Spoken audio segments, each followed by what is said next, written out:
tayo po ay bininyagan kasi tayong lahat ay may factory defect. Ang factory defect natin, ang tawag doon ay original sin. It was inborn. It was in us. We have no capacity to save ourselves. That is why we needed baptism. Ang tanong ay, bakit bininyagan si Jesus? May original sin din siya? Bakit bininyagan si Jesus? Kailangan din niya ng forgiveness? Ang sagot ay hindi. Iba ang dahilan kung bakit tayo bininyagan. Iba rin ang dahilan kung bakit bininyagan si Jesus. Ano ang dahilan kung bakit bininyagan si Jesus? Dalawa. Ang unang dahilan kung bakit bininyagan si Jesus ay para ipaalam sa lahat na siya ang kaisa-isang anak ng Diyos, na siya ang kaisa-isang Mesiyas, na siya ay outstanding at wala siyang kapantay. You are my beloved Son, with you I am well pleased. Ang kanyang binyag ay pagkakataon upang ipakita, ipahayag, sabihin that He is God's beloved. Uniquely God's beloved. Ang pangalawang dahilan kung bakit siya bininyagan ay ito. Siya ay pumila kasama ng mga makasalanan, pero wala siyang kasalanan. Kung hindi nyo maintindihan, ganito po. Merong pila dito ng mga preso. Merong pila dito ng mga bilanggo. At tatanggap sila ng isang plato ng pagkain. Si Mother Teresa pumila doon. Kahit wala siyang crime na nagawa. Kahit wala siyang kasalanang ginawa, katulad ng pagpatay ng tao, pagnanakaw, paggagahasa. Pero pumila siya doon upang makabilang siya sa mga makasalanan kahit siya mismo ay walang kasalanan.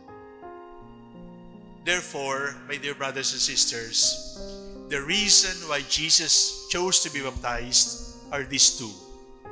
Number one, He wanted to celebrate His uniqueness as Lord. And number two, He wanted to celebrate His solidarity with the community. Kapag tiningnan po ninyo yon, lahat tayo mayroong ganong pagnanasa. Ano yung gusto natin? Gusto natin outstanding, di ba? Gusto natin champion. Gusto natin Guinness Book of World Records. Gusto natin kaisa-isa. At kaisa-isa naman po tayo sa mundo. Ang proof doon, walang parehong thumb mark. Lahat tayo may kanya-kanyang thumb mark. Lahat tayo may kanya-kanyang iris. Lahat tayo may kanya-kanyang biometrics. That is our uniqueness. Pero sa kabilang dako, ayaw naman nating palagi na tayo unique. Kasi kapag unique ka naman palagi, para ka nang nasa pedestal, para ka nang walang kakilala, parang kaisa-isa ka na, parang wala ka ng barkada. Hindi magandang kumakain mag-isa, hindi magandang tumatawang mag-isa, hindi magandang umiinom na mag-isa, hindi magandang naglilibang na mag-isa. Gusto natin may kasama. Nandito po yung tension. On one hand, we want to belong. But on the other hand, we want to be unique. Where should we be? Should we be unique? Or should we always belong? The answer is both. Both. We are unique, and therefore remind yourself you are loved. But in your uniqueness, you want to belong. That is why you wear the organization's uniform. That is why you wear the religious habit. That is why I dress like a bishop. That is why our first communicants dress in white, because they belong. My dear brothers and sisters, it can be a tension, a moment of tension and stress. What is it? In our desire to be unique, don't be isolated.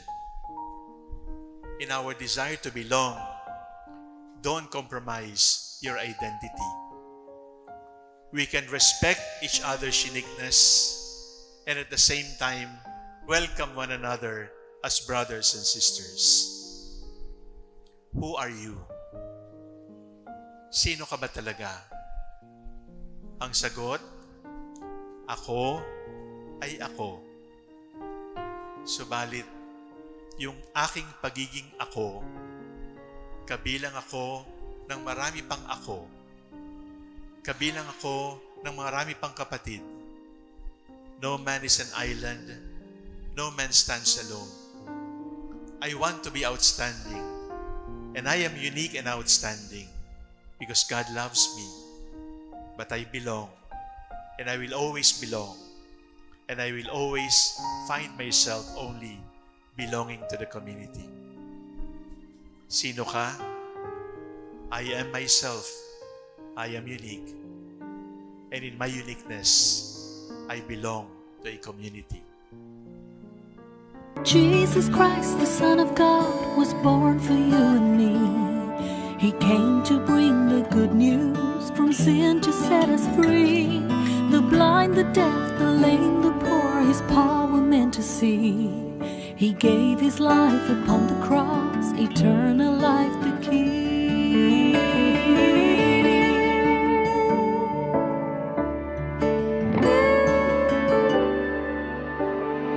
He broke bread and shed wine before His agony. We share the body and the blood in His memory. To make His message known is our responsibility. So here we are to pledge our lives to the Lord of eternity.